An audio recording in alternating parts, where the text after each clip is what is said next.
Hello friends, नमस्कार। Friends, हम अपने गार्डन को सुंदर बनाने के लिए, अपने घर को सुंदर बनाने के लिए बहुत सारे प्लांट्स लगाते हैं। कुछ इंडोर, कुछ आउटडोर, कुछ फ्लावरिंग प्लांट्स और बहुत सारे हम ऐसे भी प्लांट्स लगाते हैं जो कि जिन्हें कि शुभ माना जाता है। तो जैसे हम मनी प्लांट लगा लेते हैं, लकी प्लांट कहते हैं उसको भी। और ये जो अशोका ट्री है, इसके भी छोटे प्लांट मिलते हैं, उन्हें लगा लेते हैं क्योंकि इन्हें लगाना शुभ माना जाता है। और मनी प्लांट तो हर घर में ही मिलता है। तो मेरे घर में भी, इंडोर में भी और यहाँ मेन गार्डन में भी काफ़ी सारा मनी प्लांट लगा हुआ है। जहाँ पर छाया रहती है, मैंने उस तरफ सेमी शेडी एरिया में इसको रखा हुआ है। कुछ इंडोर प्लांट्स घर में खुशहाली लाते हैं, इतने सुंदर सुंदर प्यारे प्यारे प्लांट्स। ये देखिए, मेरे एग्लोनिमा में फ्लावर आए हुए हैं दो। तो इन्हीं के साथ साथ हम जो तुलसी का प्लांट है वो हर घर की शोभा बढ़ाता है और हर घर में मिलेगा, क्योंकि हिंदू मान्यता के अनुसार ये हमारा एक तरह से हमारी देवी है, देवी के रूप में इसे पूजा जाता है। तो ये प्लांट तो लगाना बहुत ज़रूरी हो जाता है और मेरे ख्याल से तो सभी के घरों में होता है तुलसी का प्लांट। और मेरा ये जो प्लांट है ये मैंने फ्री में ग्रो किया हुआ है। ये जो मेरे ऊपर जो फ्लैट है, उन्होंने दीवार के ऊपर बाउंड्री पे ये रखा हुआ था अपना तुलसी का प्लांट, और वहीं से सीड्स गिर गिर के ग्रो हुआ है। और इसी का एक प्लांट को मैंने कटिंग से भी साथ में ही ग्रो किया हुआ है। ये देखिए, ये कटिंग से लगा हुआ प्लांट है। तो इस तरह से तुलसी का प्लांट जो है बहुत शुभ माना जाता है और इसकी पूजा भी की जाती है।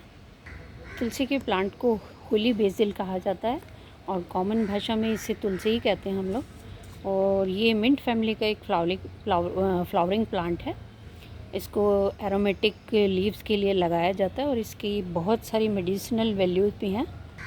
ये इंडियन सब कॉन्टिनेंट्स का नेटिव है और ये पूरे साउथ ईस्ट एशिया में लगाया जाता है।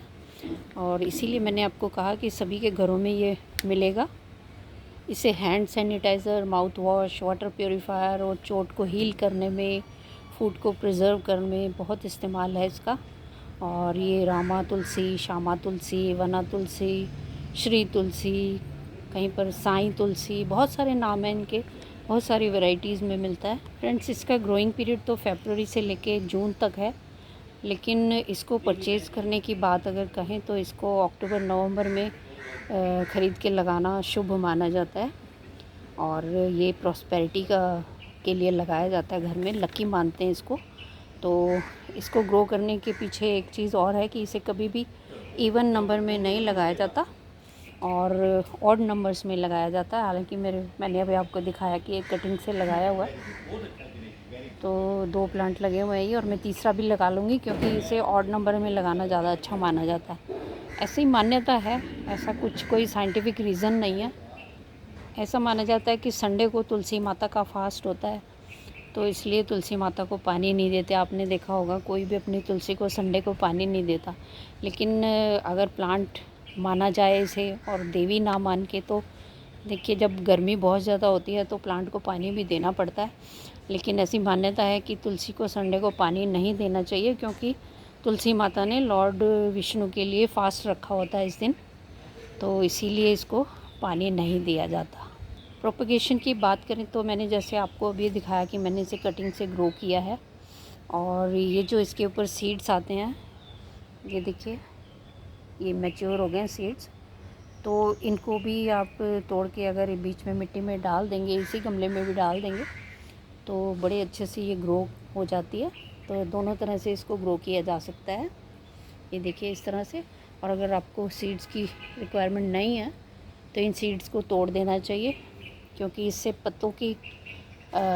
पत्ते अच्छे हो जाते हैं। और अगर सीड्स रहते हैं तो पत्तों की थोड़ी सी सुंदरता में कमी आ जाती है, क्योंकि अगर आपका तुलसी का प्लांट सीड्स ग्रो करने में अपनी पूरी एनर्जी लगाता है तो उस हिसाब से देखा जाए तो पत्तों की ग्रोथ थोड़ी कम हो जाती है। इसीलिए मैं तो सीड्स को तोड़ तोड़ के इसी के बीच में डालती रहती हूँ। कभी चाय वगैरह में भी डाल लेते हैं, क्योंकि इसकी मेडिसिनल वैल्यू भी काफ़ी है। हालांकि इसे बहुत ज़्यादा भी नहीं यूज़ करना चाहिए, नुकसानदायक भी होता है। खासकर जो लोग जैसे कुछ लोगों को ब्लड की प्रॉब्लम होती है, थिकनेस की, और उनको थिनिंग के लिए वो मेडिसिन ले रहे हैं। तो अगर वो इसका ज़्यादा यूज़ करते हैं वो इनके लिए फिर डेंजरस हो सकता है। तो इस तरह से सोच समझ के ही खाना चाहिए। कभी भी तुलसी के पत्ते को चबा कर नहीं खाना चाहिए, तो क्योंकि इससे दांतों के बिगड़ने का भी खतरा रहता है। अदरवाइज़ ये बहुत अच्छा मेडिसिनल प्लांट है, बहुत मेडिसिन्स में यूज़ होता है। और इसके नीचे लोग दिया जला देते हैं। तो फ्रेंड्स, दिया तो हमें जलाना चाहिए क्योंकि हम इसे माता मानकर पूजा करते हैं। तो लेकिन दिए को ऐसी जगह पे रखना चाहिए जिससे प्लांट को नुकसान ना हो, उसकी स्टेम्स को या पत्तों को उसकी लाइट से, उसकी जोत से कोई नुकसान ना हो, जले ना। तो ये भी हमें ध्यान रखना पड़ता है। और रात को इसे टच करने के लिए बुरा माना जाता है। वैसे तो हम रात को किसी भी प्लांट के पत्ते को या किसी प्लांट को टच नहीं करते, बट ऐसा माना जाता है कि इसको रात को टच नहीं करना चाहिए।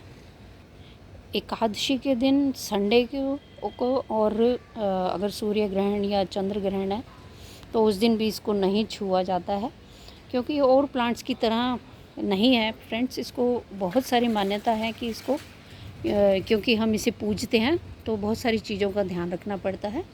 तो जब ग्रहण वगैरह होता है तो हम इसके पत्तों को यूज़ करते हैं, लेकिन उसे एक दिन पहले तोड़ के रख लिया जाता है। और हम खाने पीने की चीज़ों को प्रिजर्व करने के लिए ग्रहण में इनका एक एक पत्ता तोड़ के डाल देते हैं। ऐसा आपने देखा होगा, दादा परदादाओं के ज़माने से ही चलता आ रहा है, और हम बच्चे लोग थे तब भी हम ये देखते थे।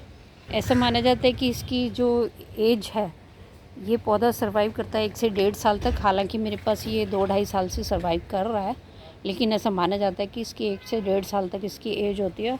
उसके बाद में इसे कटिंग से या बीज से नया पौधा आप लगा सकते हैं।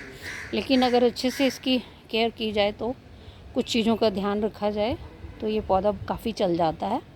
अगर पानी की बात करें तो फ्रेंड्स, पानी की इसको ज़रूरत पड़ती है। थोड़ा विंटर्स में ख्याल रखना पड़ता है, ओवर वाटरिंग ना हो जाए। और समर्स में तो इसे डेली पानी की ज़रूरत पड़ती है। जहाँ पर मंदिरों वगैरह में तुलसी लगी होती है तो आपने देखा होगा, हर कोई तुलसी पर पानी चढ़ा रहा है और दूध डाल के पानी चढ़ाते हैं। तो दूध एक अच्छी चीज़ है। डाइल्यूट करके दूध को पानी में 1-2 चम्मच एक गिलास में डाल के अगर इसको दें तो ये फर्टिलाइज़र का और फंजीसाइड का भी काम करता है। तो वो तुलसी के लिए अच्छा रहता है।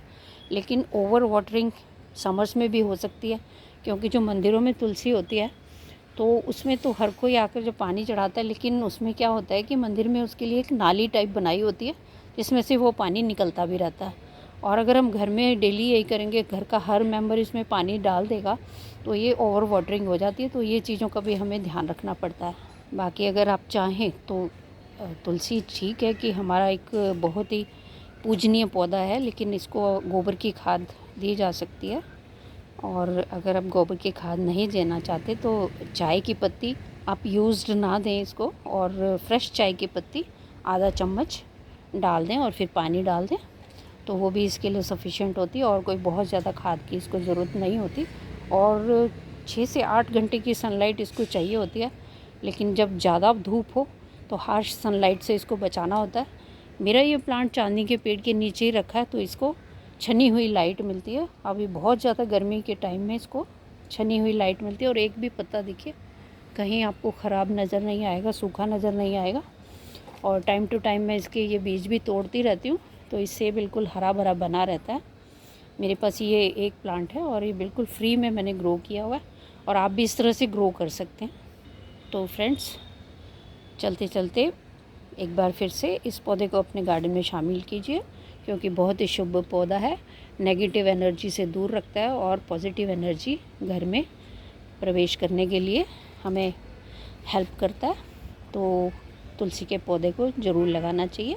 मिलते हैं नेक्स्ट वीडियो में, तब तक के लिए बाय।